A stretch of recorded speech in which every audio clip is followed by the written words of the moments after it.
And as a media machine, that's not going to do what Microsoft wants. They need to prove that this is a game machine. Yeah, for real. I mean, in terms of the Wii U, I mean, not only are they struggling to appeal to the hardcore market, but they're also struggling to win back the mainstream market that they had with the original Wii, and that's simply because the Wii U just doesn't have that broad appeal or that simple intuitiveness It that doesn't the have that original had. message, that universal message that's understandable. Like a lot of people don't even know what the hell the thing is, and reasonably so because they like they showed a gamepad where most people thought it was a peripheral for their Wii.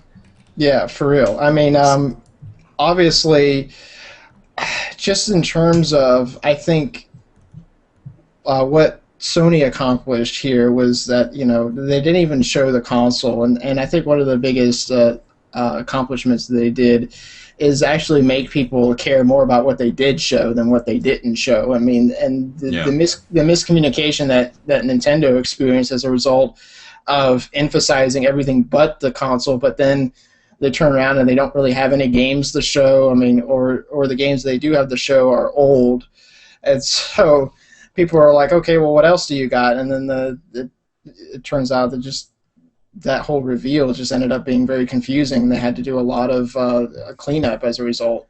That's a really good point. I mean, that's the thing about these two conferences. I mean, if you take the prior to the Wii U releasing and now with the PlayStation 4, they had similar approaches in that they didn't show everything about the system, but Sony made a good point to give you what they did show, focused and important, and something that Nintendo very, very much missed the point on.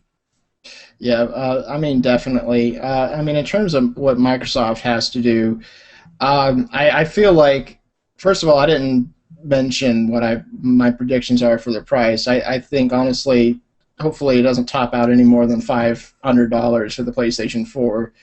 And hopefully that the cheaper SKUs aren't completely gimped. So unfortunately, what you usually have is like the cheaper models just like they knock off like most of the ports, and there's like crap for memory or something. And in the case of the original PlayStation 3, it wasn't even the same case. I think the case looked worse too, the Yeah, cheaper the case was model. different. They didn't. I don't believe it had backwards compatibility. I think it. I Yeah, think it I was mean, like it was totally a stripped down version. But I mean, honestly, right now, I think it's way too early to get into the price game because so much of that is a game between Microsoft and Sony, seeing who's going to release their price first, and then reactively making your price. So much of that can change. It's not like, okay, this is what we have in our system, so this is what the price should be. So much of well, it is yeah. playing to what the other person does. Well, well, one last thing I will say about price, though, is that I do feel like Microsoft has to be cheaper than the PlayStation 4 just because of the hardware Just on standpoint. what we do know about the hardware, you think that's a safe bet? I honestly don't see how they could really wow people without making their console either through some subsidization model or Mhm. something. Just have uh, something dramatically cheaper, even more than what Brian said, like the $50, or just uh, really show kind of like a more of a mainstream accessible console. My feeling is anything under like 350 or even at $300 is going to be considered like a steal as far as the price. And that may be great as far as sales, but they may not be able to do that because of course there's the cost of actually producing the thing Yeah. versus Mhm. so I think anything like at $300 is almost unrealistic. I can see 350 because that's the Wii U, and that tech is going to be outdated this year with the new systems coming out on their own. So, It was already outdated when it came out. Yeah, right. Ew. Hey, you. Yeah. I will So, say though that no matter what the price, I do think it needs to be low enough considering what we know about Microsoft's business philosophy with the Xbox, of how much the cost is actually happens after you purchase the system, that it has to be low enough to offset that because gamers now know what they to expect financially from owning that system. So I think it has to be low enough that people are willing to pay the $20 or whatever it's going to be a month to actually keep the system running to its full potential. I think also too, what strategically speaking of what Sony's doing here is they're sort of setting the pace for what the next generation, what the priorities are. Microsoft's going to be on the defensive because of this conference, and that's a good position that you want your opponent to be in. You sometimes having the first move, especially if it's kind of almost like a surprise attack like this was, can be very advantageous competitively. Especially because I'm sure Microsoft had a plan, a way they wanted to release all this information, and now they have to restructure and scramble to find a way that it's going to not necessarily work the way they wanted to, but they have to respond to certain things that Sony did, and it's kind of making them lose balance of probably what they already had planned. Not to get too dramatic about it, but I mean, there is a little bit of that in there.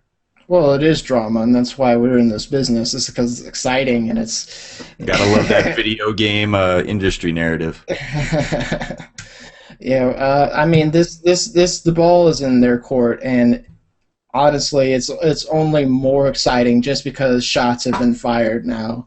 Okay, now the metaphors are getting a little heavy.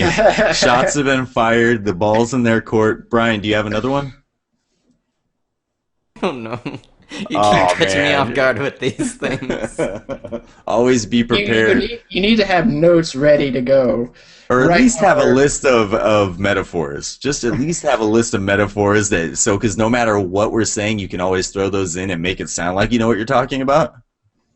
Life is like a box of In chocolates. German class, we were learning all these words, and then they're like, "What is book?" And then the person was like, "Buch ist, Buch ist Buch," and my teacher was like, "That was if you weren't just learning German, I would have thought that was the most profound thing ever." Book is book. Book is book. I don't know. Well, I mean, when you think about it, I mean, I guess that's probably true. Book is book. Book is book. All right, guys. Is there anything else you want to add to our first video podcast before we call it a night? Well, I mean, let's give a shout out to Brian. I mean, this is Yeah, kind of a Brian. new thing. I think he's set a lot of this back end up and is doing a pretty good job, I think. So all around success, right? The intro caught me by surprise, as you might have seen.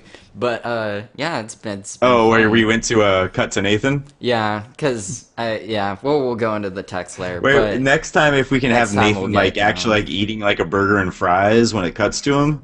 I'll be that'd like be- awkwardly scratching my nose, like. Yeah. All right. Well, Brian, you want to take us out of the show here? Of course, that is my job, anyways. Yeah, I didn't leave you guys, going without that. All right, so we are on Twitter, all three of us. You can add us.